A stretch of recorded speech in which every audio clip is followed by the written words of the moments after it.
Welcome to tonight's City Council meeting. Following my announcement in English, it will be repeated in Spanish.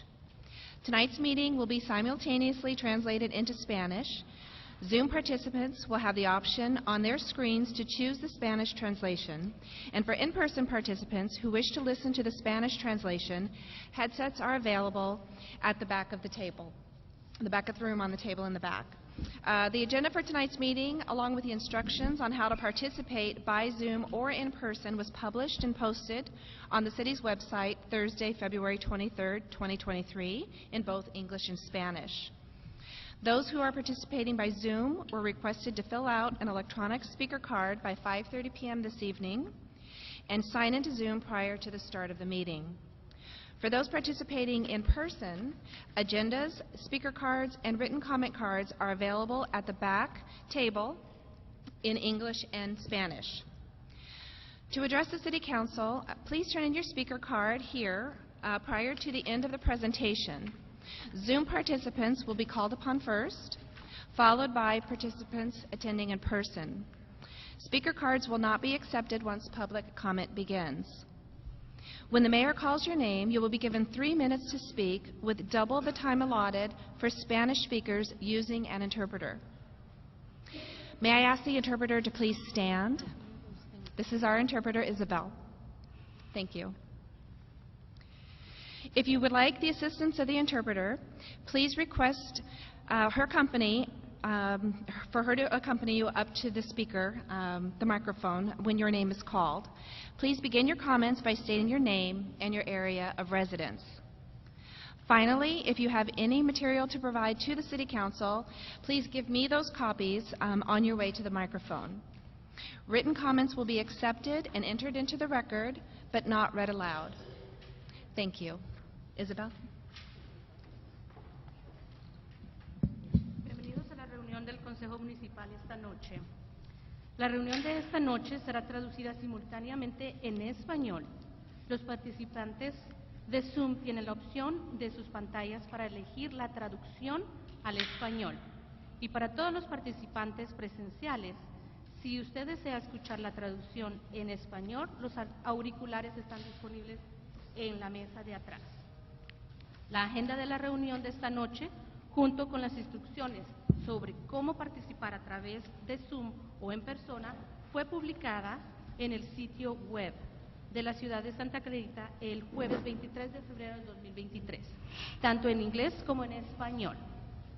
A los participantes a través de Zoom se les pidió que completaran una tarjeta de orador electrónico antes de las 5:30. Esta noche iniciaremos la sesión vía Zoom antes del comienzo de la reunión. Para aquellos que participan en persona, las agendas, las tarjetas de los oradores y las tarjetas de comentarios escritos están disponibles en la mesa trasera en inglés y en español. Para dirigirse al Consejo Municipal, entregue su tarjeta de orador antes del final de la presentación. Para los participantes en línea, estos serán llenados primero, seguidos de los participantes en persona. Las tarjetas de altavoz no se aceptarán una vez que comiencen los comentarios públicos. Cuando el alcalde diga su nombre, tendrá 3 minutos para hablar con él y el doble de tiempo, o sea, 6 minutos, para las personas asignadas a hablar con un intérprete. Puede pedirle al intérprete que se ponga de pie, seré yo la intérprete. Si usted desea la asistencia del intérprete, pídale que lo acompañe al micrófono aquí al frente, cuando se llame su nombre y comience sus comentarios indicando primeramente su nombre y el área de residencia. Finalmente, si usted tiene algún comentario o algún material para proporcionar a la ciudad, por favor, deme las copias a mí mientras nos encaminamos al micrófono. Los comentarios escritos se aceptarán e incluirán en el registro, pero no se leerán en altavoz. Gracias. Okay. Thank you very much. With that, we will call the meeting to order. City Clerk, would you do the roll call, please? Councilmember West, Mayor Gibbs, Here. Mayor Pro Tem Smythe, Here. Councilwoman McLean, Here. Councilmember Miranda. Here. Thank you. Thank you. Ladies and gentlemen, if you please rise and join me with the flag salutes.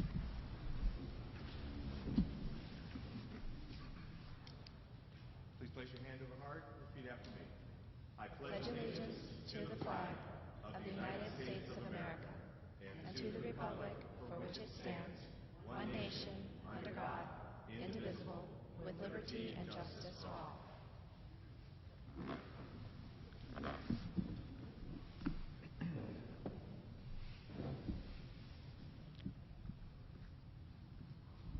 Okay. With that, we will move forward with the public hearing.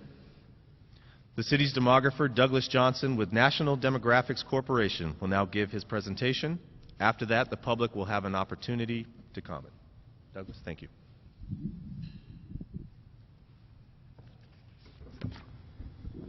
Thank you very much. It's a pleasure to be here. It's happy to see so many people here tonight, so thank you all for coming out this evening.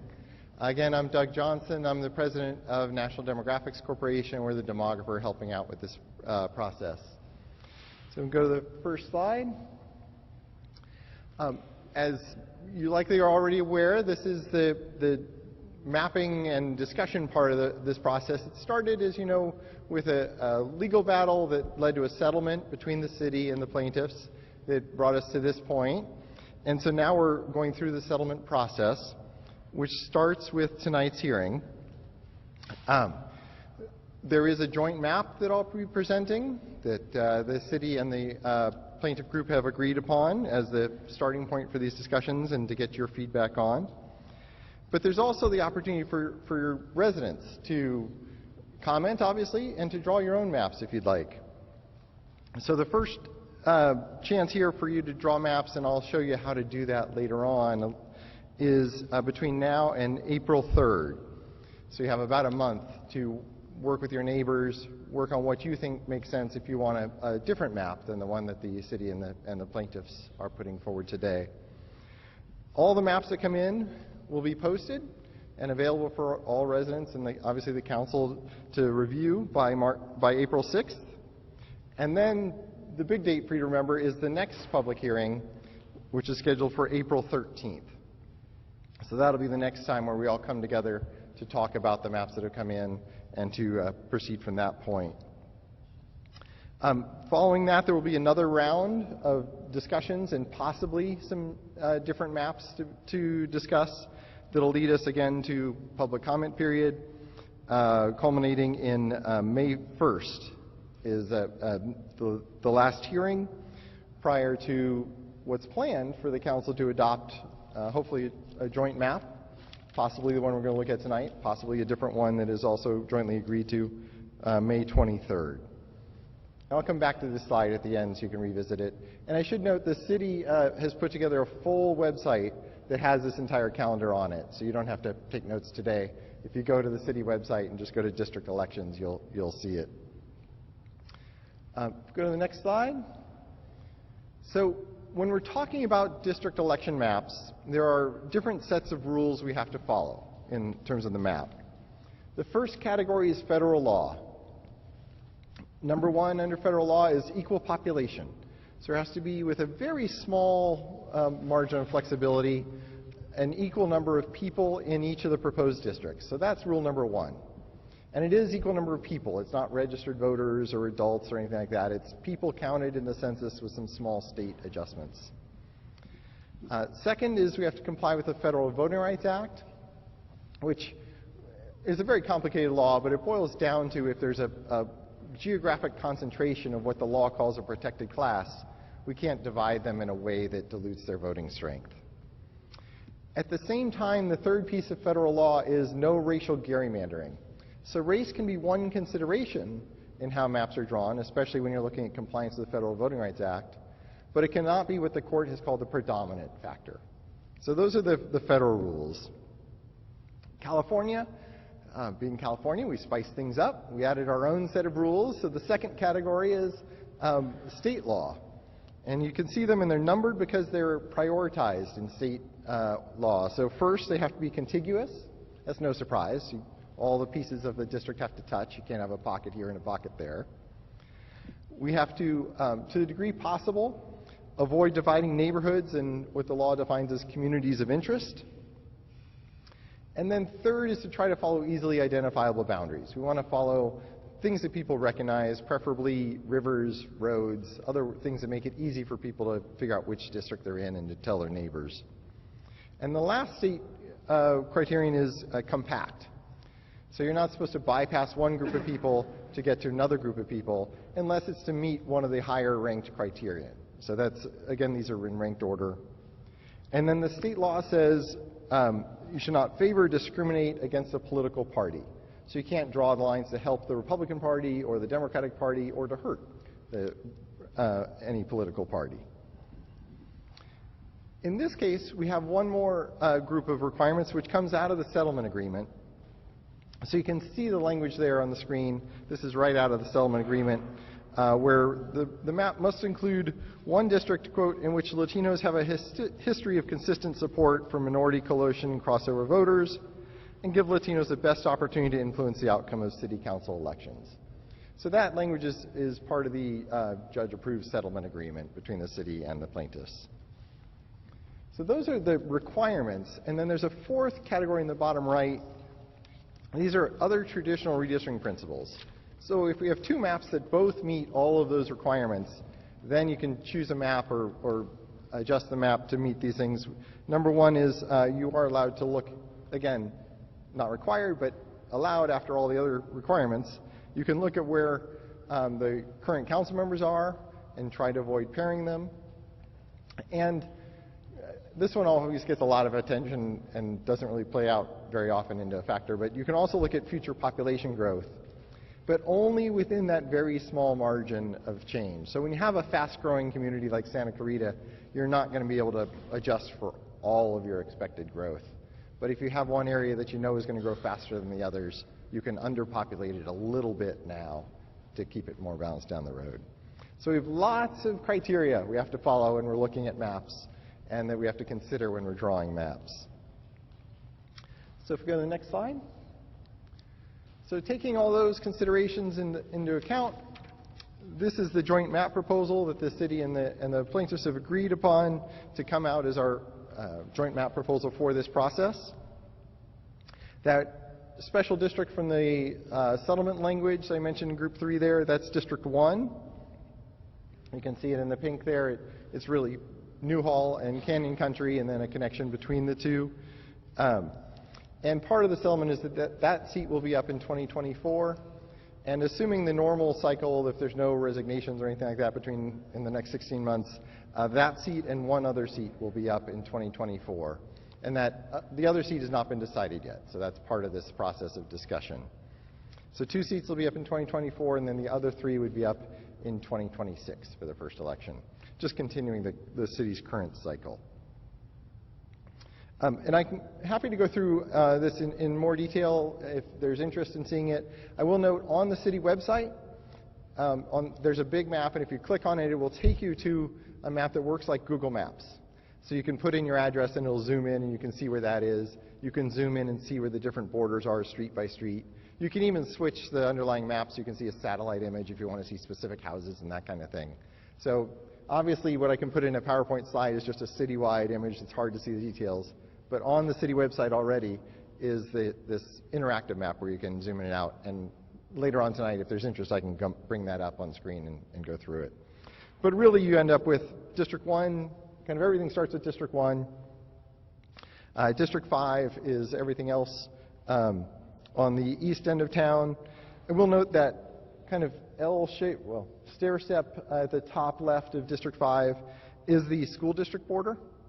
So that's why it's got that L in it, is that's the edge of Sulphur Springs.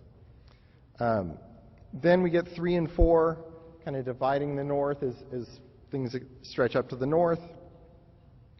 And in the north where you see the border between 2 and 3 and it looks kind of funny and squiggly, again, that is the school district border on that side. So it's not a major road, but it's a line that hopefully people are familiar with up there, the Castaic Union. It's the edge of Castaic Union School District. So a little bit of an introduction to this map. Again, hopefully some people have looked at it. It's been on the city website for a few days now. and it is available in detail on the city website where you can zoom in and out. If we go to the next slide. Again, this period of time is envisioned as a time for you to comment, share your thoughts. You can do that verbally. You can just share your thoughts in general. But we also, at the City Council's request, have put out these tools so that you can draw a map if you want to draw and consider an alternative. We have different ways of doing that, and we'll go through those from the very simple to the relatively simple but also powerful tools. So if we go to the next slide. First of all is this interactive map I was just talking about. This is a viewer, so it works just like Google Maps. You zoom in, you zoom out, you can put in an address, and it will show you all the details. And up in the top right, you can see there are different layers you can overlay if you want to see the lines versus where the open space is, the homeowner associations, other things like that are available as overlays. So again, this very, very easy to use. You get to choose which overlays you want to see. If we do get draft maps in from residents drawing proposals, they will be added here as more layers. So you can just click to see what those maps when they come in as well. But again, this is just, this really simple tool is just a viewing tool. We go to the next slide. For those that don't have good access to computers or that just prefer not to use computers, we do have a paper version of this available. You can get copies from the city, or it's also available as a PDF you can just click on and print from the computer from the city website. What this does is break the city up into what we call population units, small pieces of geography, and it has the population numbers on it. So you just draw on it, add the numbers up, and you can get the population numbers right for how many people belong in each district. This is available in English and in Spanish with the instructions on there. And it's really easy. You can draw your map and you mail it in, or what more and more people do now is actually they draw their map, take a picture of it with their phone, and just email in the proposed map. So if you want to share a map, you don't have to get on a computer. You can just get the printout, and it's just one page, and you just send it in. The instructions are right there on it. Very easy to use. It does involve a bunch of math, as you have to add the numbers up yourself. But very, very easy to use. The next slide. For those more adventurous, there's a DRA, or Dave's Redistricting app. This is a tool that's been around for 20 years now on the state redistricting side. But the folks that write it, it's a nonprofit that operates nationally. They just made it available to local jurisdictions about 2 years ago.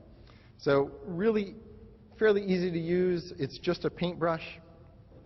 On the city website is a short, like 4-minute how-to video. That's all you need to watch, and you'll be ready to jump in and draw your own map. But this lets you get down to the city block level. You can go census block by census block and draw the map exactly as you want, and the numbers will change right there on screen as you're doing it. You don't have to do the math yourself. And you can zoom in and see streets and all the details that you want to see. One thing to emphasize is if you do use this, it lets you work on a map, leave it, come back. It's just your map until you finish, but you have to be sure to email in the link when you finish. There's nothing that tells the city this map is done and submitted. You have to take the URL, the web address, and email the city with that so that we know it's finished. Otherwise, we may not find it. We also recommend leaving Santa Clarita in the title, so if we search for it, we may find it. But definitely just remember it when you're done to send it in to the email address you see there, and it's on the city website, the drawsc@santaclarita.com. Really easy to use. You can see the colors, and up in the top left, I won't go through all the details at this point. You can go to the how-to video to do that. But you can pick either to draw districts by precinct, if you want to just draw a general map, or you can switch to be census blocks, which let you assign city block by city block every detail, just like I do on my thousands of dollars software. So it's a very easy to use but powerful tool. So being brief here, because I'm looking forward to your discussion and happy to come back and answer questions at the end. But if we go to the next slide, just a reminder that this is the first hearing. There will be a second hearing, so if you don't feel comfortable sharing your thoughts, or you haven't had enough time to share your thoughts tonight, you can always come back later. But we do appreciate your participation and interest, and look forward to hearing from you. And again, this is just the first step. We'll be going through this process for a couple months here, looking to finish in May. And again, all this information is on the city website. If you go to the next slide, you can go just to the city homepage and find it easily, or if you want to go directly there, Santa Clarita/City Hall/district-elections. And there's the email address as well. So it's a quick introduction. Like I said, I'm happy to come back and I can talk about all this stuff for hours, obviously, it's what I do. But want to be brief, and then I'll answer anything in more detail that you wish after the public comments, unless the council has anything they want me to address at this point. No? Douglas, just one question on the timeline. For April 13th, it calls out the second public hearing. For May 3rd, it calls it also a second public hearing. Oh, that's just a copy and paste error. It'll be a Okay, third. it should be a third? Yeah, so it's a third. Just want to make sure I was reading it right. Oh, right. And the date's changing. Oh, yeah, we just changed it to May 1st. Thank you, and I forgot to mention that. Yeah, we did have to reschedule that to May 1st. So it's already changed on the city website, just this PowerPoint was loaded in advance. Thank you.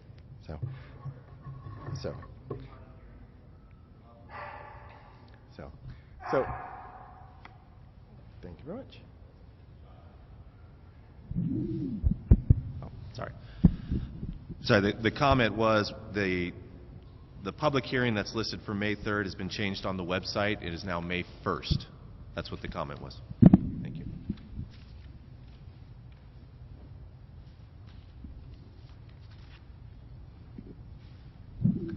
I believe with that, we're moving to public speakers now. Mary, thank you.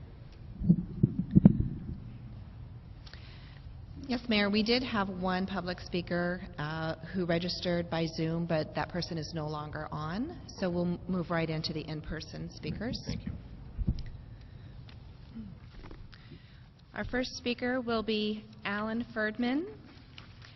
Mr. Ferdman will be followed by Glenda Yackel and then Mark White.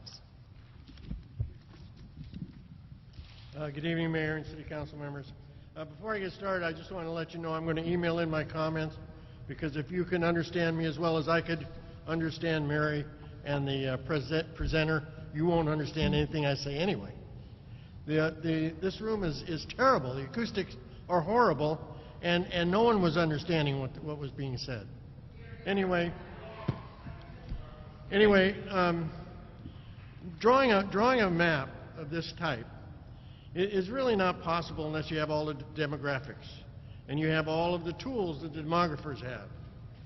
And I saw the original map that Mr. Rafferty proposed. It was published in the Signal. It said it had a 45% Hispanic population in it.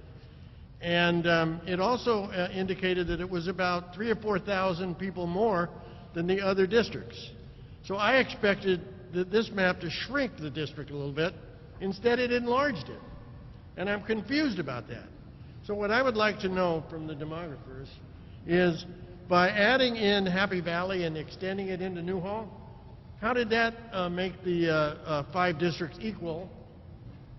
And what did that do to the percentage of Hispanic vote? Okay? And maybe that'll help me understand exactly what's going on, because I like the original map, and if we can adjust it to make it more equitable, that's great. But if we're not doing that, I'd like to know that also. Thank you very much.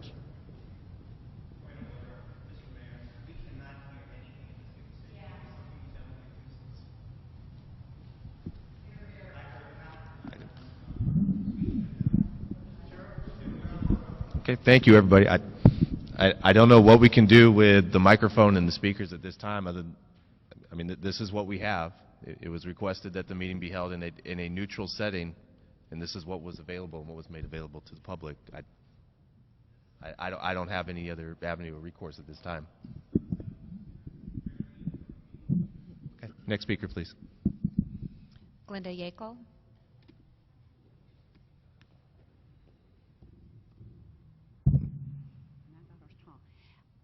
First of all, I want to say, when we were watching this thing and they went to number 2, whichever it was, it says that they don't want to undivide people. Guess what? You are dividing people. Thank you very much. Señor Casares, Cruz y su abogado, please provide a detailed explanation for the district you are attempting to build. Why have you chosen to merge Canyon Country with Newhall? Additionally, why are two grown men fighting for this action when neither of you live in the district you're attempting to affect? What political gain do you expect to benefit from this? It is important to know that we are not a communist country, and people have the right to live in the districts they already have formed. Your actions are not better than those of a third-party socialist group attempting to force people to be displaced from their communities and friends. Who are you to tell Latinos, Latinas, where they are allowed to vote, live, work? Using the Hispanic population to do as you say makes you no better than a socialist dictatorship. So you're starting a new district, but where and what will your move be next? The segregation you are attempting is no better than the actions of that of the SCV, NAACP, who are already segregating their people without their knowledge. This behavior is unacceptable and it's sickening.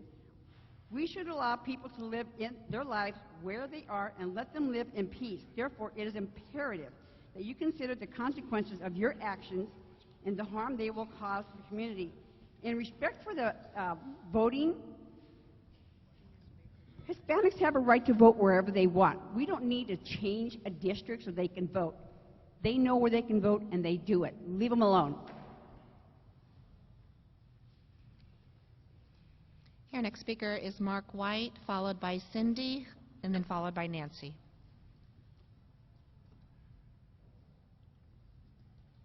Good evening. Is it working? Good evening, Mr. Mayor and fellow City Council people.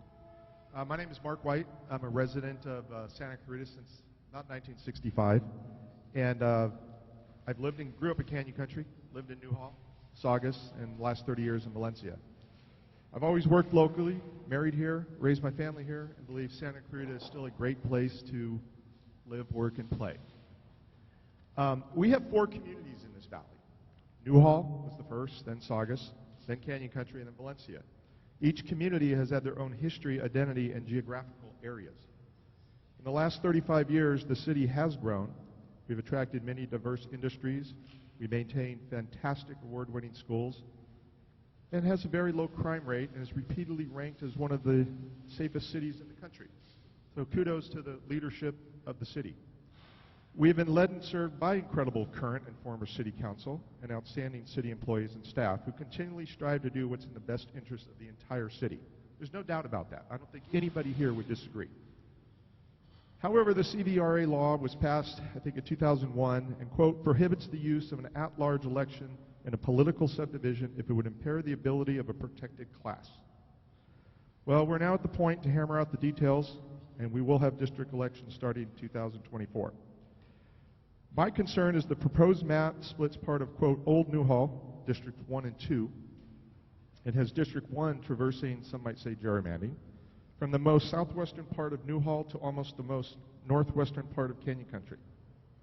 My request for the plaintiffs, the city council, the demographer, and the judge, if it goes that far, is to keep our separate communities intact as much as possible.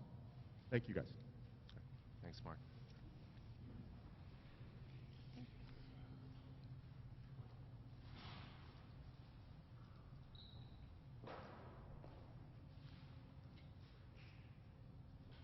Hello. Have you ever heard of identity politics? That's where political candidates and voters are judged solely by their skin color or ethnicity rather than their qualities or ideas.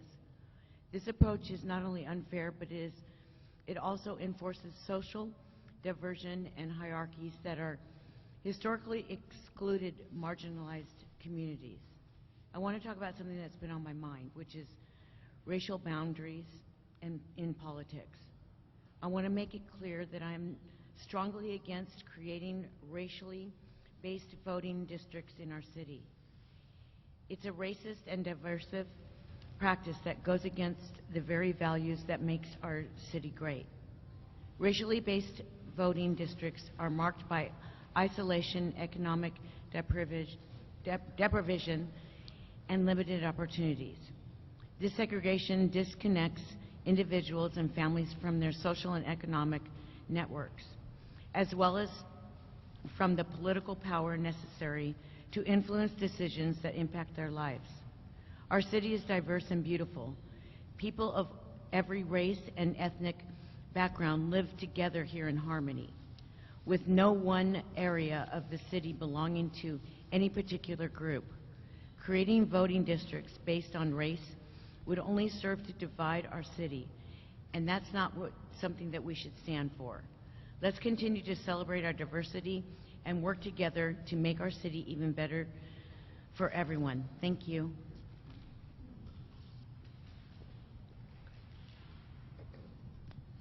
Good evening. My main concern about district elections is that having so many different district maps may cause confusion among voters. The 5 elementary school districts each have their own 5 area voting maps. Then the Hart District has their 5 trustee area voting maps. And the Water District has their own 3 electoral divisions. Now the City Council will have 5 district elections. My suggestion, if possible, if you are able to mirror a similar map to Hart District. I understand the demographics are different because the Hart District encompasses unincorporated areas outside the city of Santa Clarita. However, having a map similar to a map such as Hart may alleviate confusion among your voters. I'll submit the map that you have instructed us to do, which is similar to Hart. However, I don't know your demographic numbers or population to be able to divide it equally. But I just hope that you guys could do something that is similar to what Hart has, or similar to help these voters, because people are already confused. And when you guys go into the electoral districts, it's just going to confuse them more. Thank you. Okay, our next 3 speakers will be Daniel Maldonado, followed by Tony Maldonado, and Carrie. If I could also remind the speakers to please speak directly into the microphone. Thank you. Hello, my name is Daniel Maldonado and I live in Canyon Country. Damas y caballeros, 2 individuos con intereses políticos egoístas han presentado una demanda contra la ciudad de Santa Clarita para implementar distritos electorales basados en la raza. Como resultado, los funcionarios están intentando cumplir con sus demandas separando una pequeña sección de Canyon Country y fusionándola con Ñujo, basándose únicamente en cuotas raciales. Ojo, la comunidad latina en Santa Clarita no somos un grupo monolítico que vota como una fuerza unificada. Somos una comunidad diversa con diferentes antecedentes, experiencias y creencias políticas. Exigimos que nuestros funcionarios electos se levanten contra el racismo y la discriminación y rechacen cualquier intento de dividirnos por nuestra raza o etnia. Esto es una absoluta vergüenza. Es insultante e indignante que estos 2 individuos que ni siquiera tienen la intención de residir en el distrito que están promoviendo hayan recibido cada uno aproximadamente 70,000 en compensación. ¿Cómo se atreven a tomar decisiones en nuestro nombre y dictar nuestras opciones de voto? ¿Quién les dio el derecho de hacer esto? Ciertamente no yo, ni nadie más de nuestra comunidad.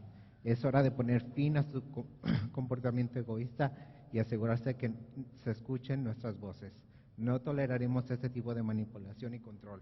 Estos individuos están usando sus propios intereses políticos egoístas para dividirnos e imponer su voluntad sobre nuestra comunidad. Quieren establecer distritos electorales basados en la raza que no representan los intereses y la diversidad de nuestra comunidad, pero no les permitiremos que tengan éxito. Ladies and gentlemen, 2 individuals with selfish political interests have brought a lawsuit against the city of Santa Clarita to implement racially based voting districts. Now officials are attempting to comply with their demands by separating a small section of Canyon Country and merging it with Ñujo solely based on racial quotas. What an insult to all Latinos in Santa Clarita. No, Latinos are not a monolithic group who vote as one unified force. We're a diverse community with different backgrounds, experiences, and political beliefs. We demand that our elected officials stand up against racism and discrimination and reject any attempts to divide us based on our race or ethnicity. This is an absolute disgrace. It is an insult and outrageous that these two individuals who have no interest of even residing in the district are pushing for have each received approximately $70,000 in compensation.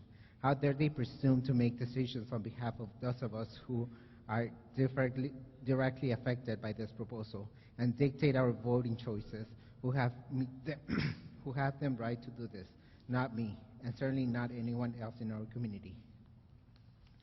It is time to put a stop to their selfish behaviors and ensure that our voices are heard. Thank you. Thank you for your your comments. All right. Tony Maldonado will be followed by Carrie, who will be followed by Missy. Before my time begins, Mr. Mayor, I'm going to register a protest. The next meeting that we hold cannot be in this location. I can only hear 1/3 of the conversation here. We're making a decision for the city, and we can't hear what's going on. Yourselves can't hear what's going on. So I'm protesting this location. The next meeting should be at City Hall. You have the capacity for it. Thank you. My time may begin now. Okay. My name is Tony Maldonado, and I'm a proud Hispanic Republican from Canyon Country. And the first thing I will say, these are the most racist maps I have seen. The CVRA is unconstitutional, and the plaintiff seeks to have it applied in their action, both in face and everything. It's actually unconstitutional. If interpreted by the plaintiffs, Hispanics and other Santa Clarita residents with common political, economic, and other interests who reside in different parts of the city would be divided into separate districts. Such race-conscious remedies would violate the equal protection clauses of both the United States and the California constitutions, as race-conscious remedies that are not narrowly tailored to serve a compelling government interest and would impermissibly dilute the votes of the voters of the city of Santa Clarita. The city of Santa Monica and Cypress are fighting this at this given time. We are not. We have surrendered to racist bigots. That's what they are. Nothing more, nothing less. I'm Hispanic. I would be in District 1. Not only would I be a minority as a Hispanic, but also as a Republican. So this is both racially and politically motivated. If we tolerate this as a city, what's next? Are we going to round up all the Jewish people of our city and create another ghetto? Just like they did during World War II? That's what it becomes at this given stage. We have to stand on our principles. If we're going to go in this direction, and I can promise you, I am going to fight this in federal court. Because my rights are being violated by two racist bigots and their unscrupulous lawyers. At the end of the day, this city was founded on a good principle of at-large voting. And if we're going to go in this district, I'm going to submit a map of 2 at-large districts so we can all be equally represented. This, I have some very choice words for. And my amount of anger, as you know me, has never been this fierce. But for this, I'm happily willing to display it at this given stage, and I will happily continue to display it as we are going down this rabbit hole. This cannot continue. And again, I do promise you, I will sue the state of California, the Attorney General, and the city so we can reverse this. Thank you.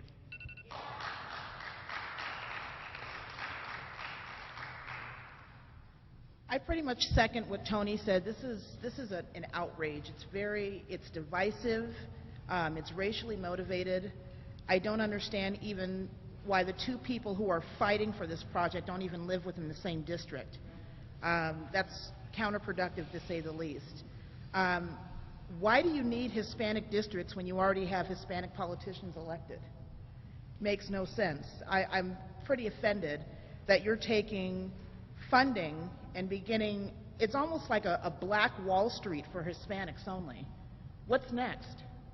I mean, for Hispanics, don't you think that's a little racially divided, culturally divided?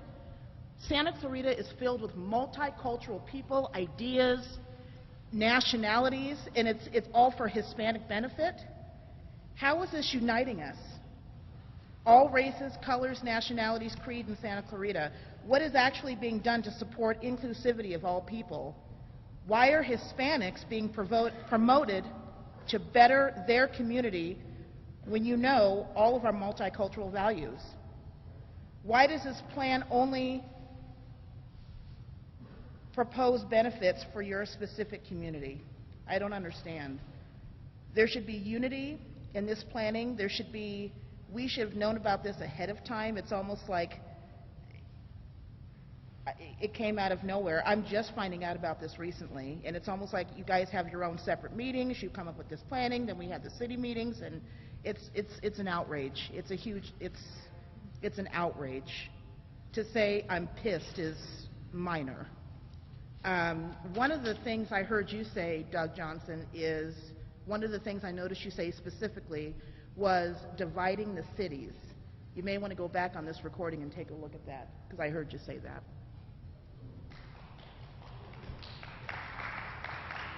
All right, our next speaker is Missy, followed by Cheryl Corvo Cox, and then Elaine Ballas. Good evening. Please tell me if you're not able to hear me. This redistricting action is not credible. It redlines voters. That's supposed to be against the law. Instead, this action disenfranchises all voters and potential candidates. This action is outcome-based. Assumption that voters' needs are not met until the election outcome guarantees that the elected person shares their skin color. It's outrageous. The lawsuit is based on allegations, unproven claims without factual evidence, overt bias, discriminatory beliefs, and assertion. Let me give you some facts. 3. 1, we all vote by secret ballot. How voters cast their vote is unknown. So the allegations are the plaintiff's desire, not the facts, because we have secret ballots. Fact 2, 2017 LA County lawsuit required removal of 1.6 million voters from the voter rolls because LA County voter rolls were invalid. This has not yet been done. LA County has approximately 5.6 million voters. This means 1/3 of the LA County voters are likely invalid. These are the issues that deserve focus, so we have fair elections. Fact 3, using race as a factor in their decision-making policies, usually in ways that ultimately hurt minorities. Predatory loans, race-based restrictions leading to higher cost future services. The Fair Housing Act of 1968 explicitly prohibited racial discrimination and put an end to legally sanctioned red line policy. This is a red line policy. A lawsuit claim. I quote, Latinos in Santa Clarita often vote in coalition with Black and Asian voters so that the election of council members from at least one high Latino district can proceed. I had to read that a few times to get your head around that they're categorizing, give us a Latino district because Asian voters and Black voters vote like us. How incredibly insulting. This is a claim. This is not a fact. I find this action not credible. I read the lawsuit. It's signed that these are allegations and our beliefs. Well, we all have beliefs. I thought lawsuits were supposed to be about facts. I really suggest that this be thrown out. It's invalid. I would also strongly state that this forum does not count as a valid forum. It's difficult to hear. I think it's the attorney for the plaintiff is having an audible voice going on during the whole thing. We cannot hear. This is not a serious forum. The presentation doesn't sync with the handouts. It can't be read. It can't be heard. Thank you. Thank you.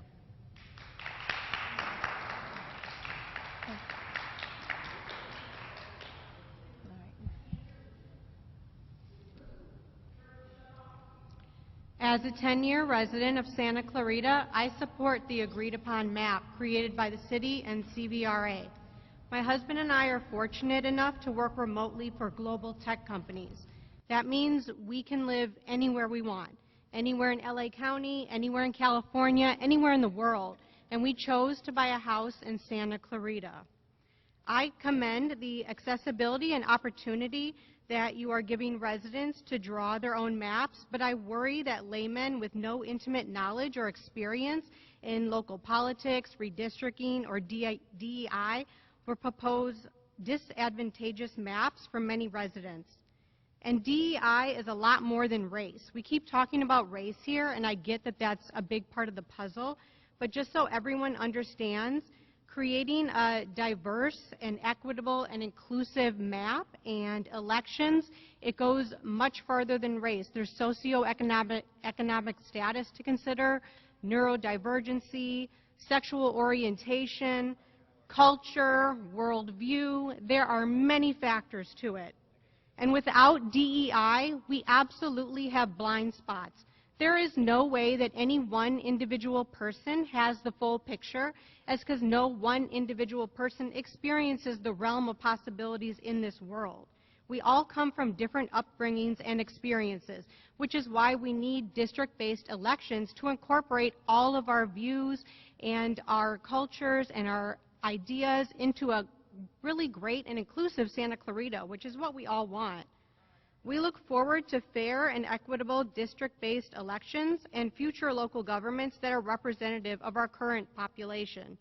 Again, I feel the city and the CVRA plaintiffs have done a fantastic job drawing up an inclusive and equitable map, and I accept the proposed districts as a voting citizen of Santa Clarita.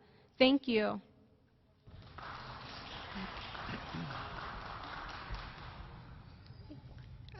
Elaine Ballas will be followed by Diane Zimmerman, followed by Kat Walker.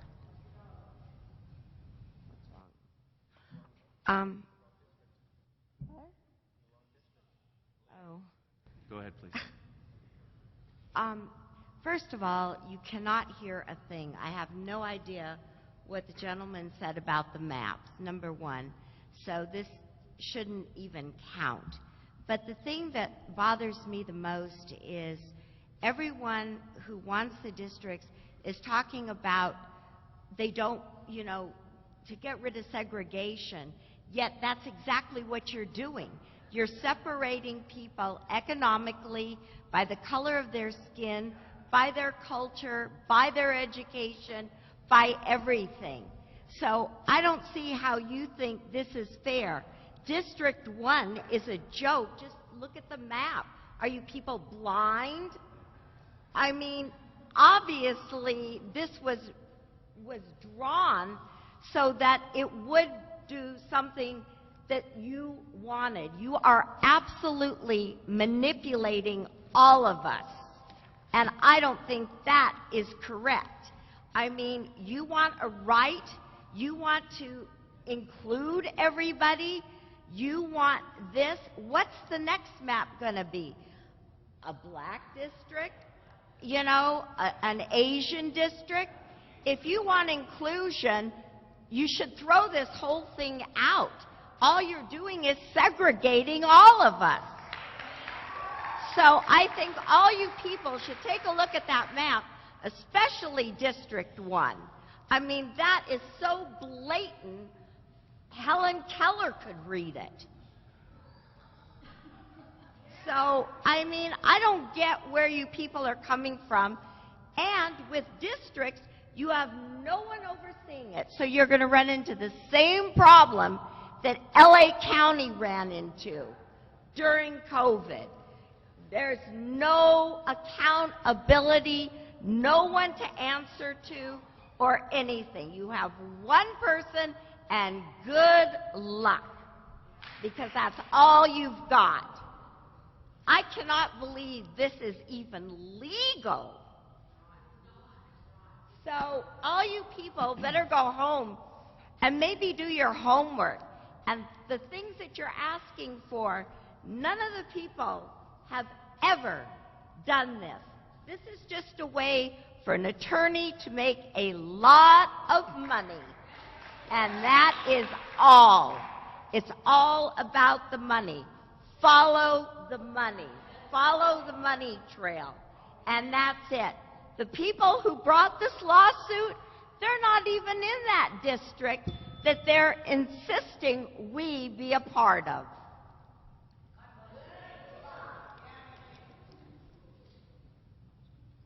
Diane Zimmerman, followed by Kat Walker.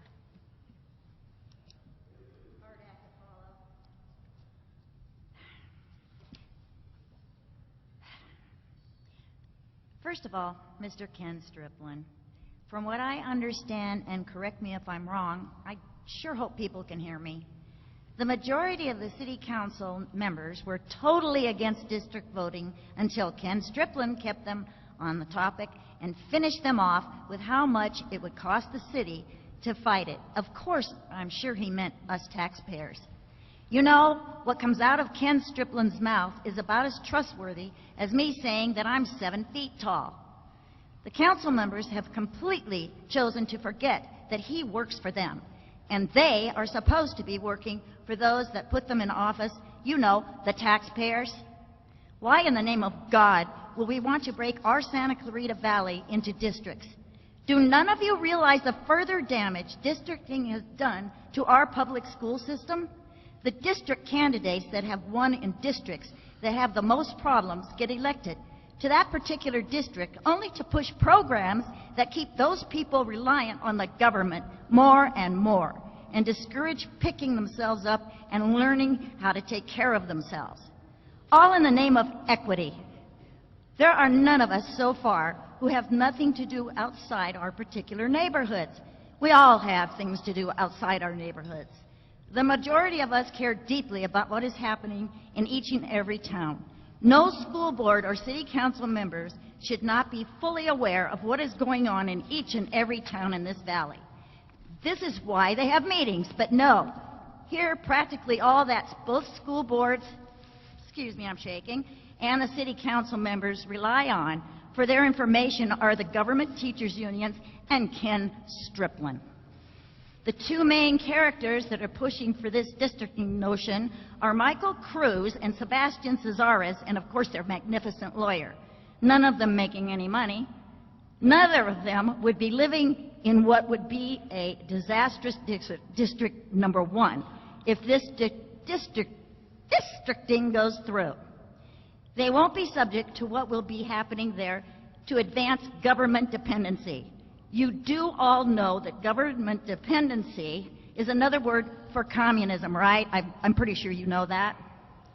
The NAACP and their supporters, such as Jeffrey Malik, appear to support this. I fail to understand how groups that push for diversity and inclusion would push for explicit segregation. If District 1 is created as planned, it would be majority Hispanic. Their plan that would make for more far-left voting just may well backfire on them. The Hispanic population is a whole lot smarter than they are being treated, as are all other populations. There is a huge awakening going on. Don't be foolish enough to ignore it. Diane. No district voting. Yes. Thank you, Dan. Yeah, well, Thank you. may God bless you all, even if you don't believe in him yet. Thank you. Kat Walker, followed by Diane Trotman, followed by Valerie Bradford. I will keep this short and sweet. I am a Newhall resident, and I would be in District 1. I would be proud to live in this district as drawn. I support the inclusive and equitable joint map. Thank you.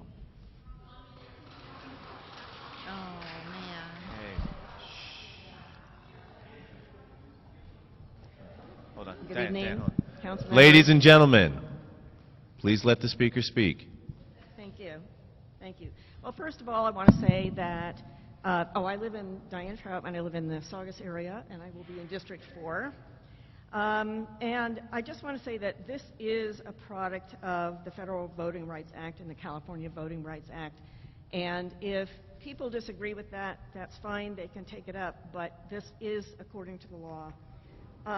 I served on the Santa Clarita Independent Districting Committee, and we were very diligent in our study and putting together a map. We worked to create the map that followed the stringent requirements of the law. And it's very much like what Scott Rafferty and the plaintiffs came up with.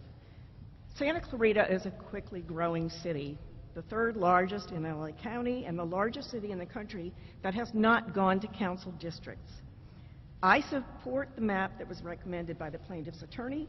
It gives voice to a greater number of residents, and especially to those who have been marginalized, and it can increase voter turnout, and it has in other communities.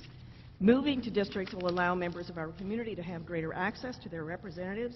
Every school district in this valley has gone to districts, as has the SCD Water Agency, and there have been no deleterious effects.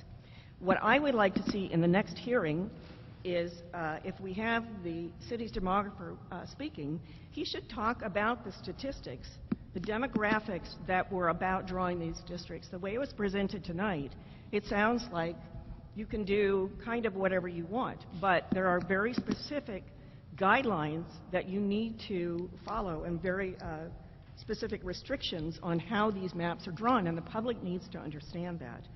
I would like to see that presented so that everyone understands it's not just a matter of sitting down and manipulating the map, and it's also my understanding that the settlement agreement said that there's to be very little variation between what was agreed upon, so it's not as though we can do a complete redrawing. Thank you.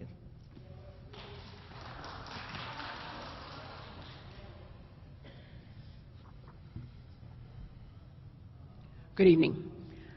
My name is Valerie Bradford, and I am the president of the Santa Clarita Valley branch of the NAACP. The California Voting Rights Act of 2001 is the reason that we need to be here tonight. And the NAACP supports the California Voting Rights Act. And the fact that we are here is growth and progress for the Santa Clarita Valley. It is, statistics prove that that at-large voting dilutes the minority vote, and that is why we need this map.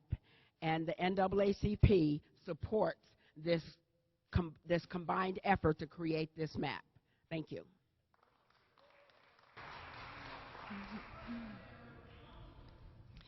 Our next speaker is Duncan Mandel, followed by Scott Rafferty, followed by Sandra Cattell.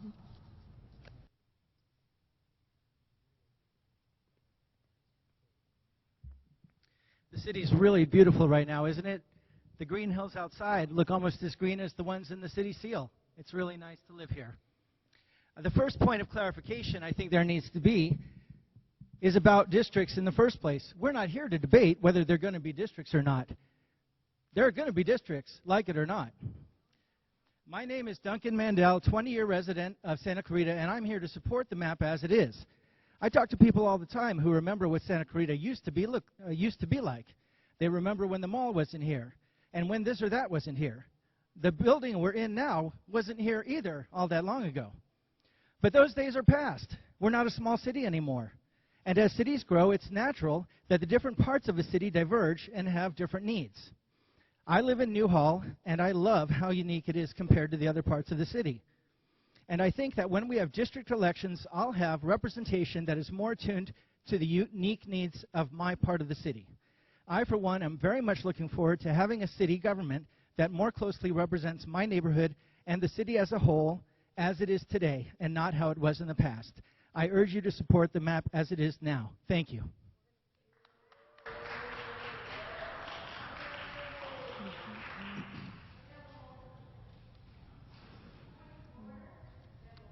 Scott Rafferty, next speaker.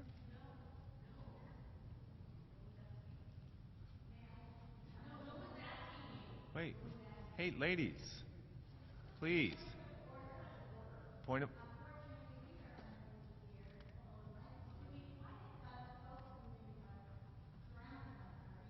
I will ask again that everyone who's here, please be respectful of each other. Let people speak.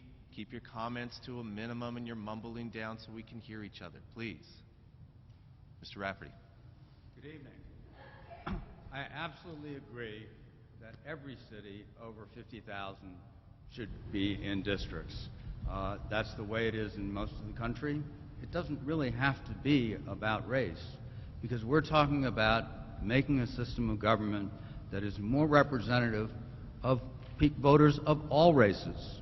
We're talking about elections that are more competitive because you don't have to spend the money it costs to compete in a city that is now over 230,000 people.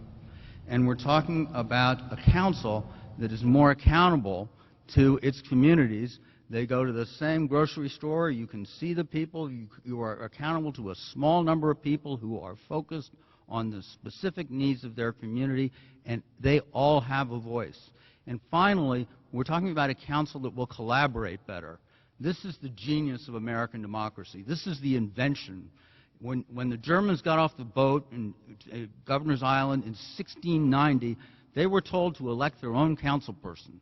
This is how we have worked for 3 centuries. This is 150 years before Congress. This is how people are represented in government, almost every place, except a small number of cities in California. In 1965, 2/3 of the 100 largest cities in America were electing at large, largely because of the efforts of a California governor early in the 19th century who was profoundly racist. And racist not just against blacks and Latinos, but against Irish and Greeks and everybody else. Since the 1965 Act, there's only one city left among the top 100 that elects at large, and that city is Santa Clarita. So this is a cause for celebration we should all embrace. The purpose of tonight's meeting is not to debate the law. The purpose of tonight's meeting is to hear from the public about how we can make this map better. And the criteria are to try to see if have we drawn a line someplace that the people who live there think can be adjusted in a way that would better reflect them. Is there a community of interest other than race that we should be considering in drawing those details? Is there anything we can do that doesn't impair the basic purpose of District 1 to make this a better map? And we've heard a couple suggestions, and I think we should take them seriously. We should look at the new numbers that came out last month from the Census Department. But those numbers show, not surprisingly, that we can now have a majority Latino district. And that means we're not just talking about state law anymore. We're talking about federal law. So we're here as collaborators to avoid a third lawsuit. So, thank you, Mr. Rafferty. Thank you.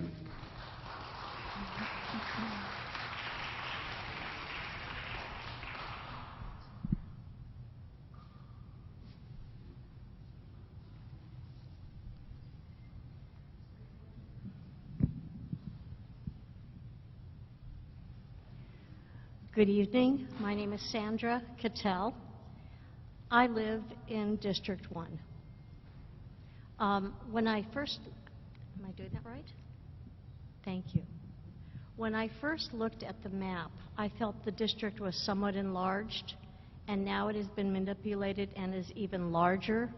It needs to be in line with the other districts. I also feel in your presentation tonight there have been significant problems. I think the handouts we got were inadequate. I think we should have had what was on the presentation in a handout. The suggested map should be in a handout with the districts. I feel that significant demographics, both totals and percentages, should have been presented. Now, I have no problem with districts. I vote in districts, school boards. I have districts in my water board. The county, we're in the 5th supervisors, man, I just can't talk tonight. In the 5th district, we vote for only one supervisor who's part of a 5-member board, but we still have the opportunity to speak to the entire board. Now, I'd like to address some things that have been said. As an aging woman of Jewish descent, some things were said tonight that were rather offensive to me. First of all, the concept of redlining and the concept of ghettos and walls really bothered me. as the daughter of two parents who served during World War II and whose family that was left in Europe was decimated. Anybody who was not in the United States, in my family that lived in Europe, died.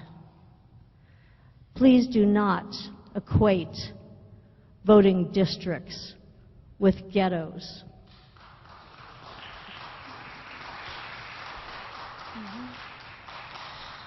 That does conclude our speakers for this evening. We did receive one written comment card in support of districting. Very good. Thank you, everybody, for being here. Now that the public comment has concluded, the council will continue the hearing to April 13, and will be adjourned for the evening.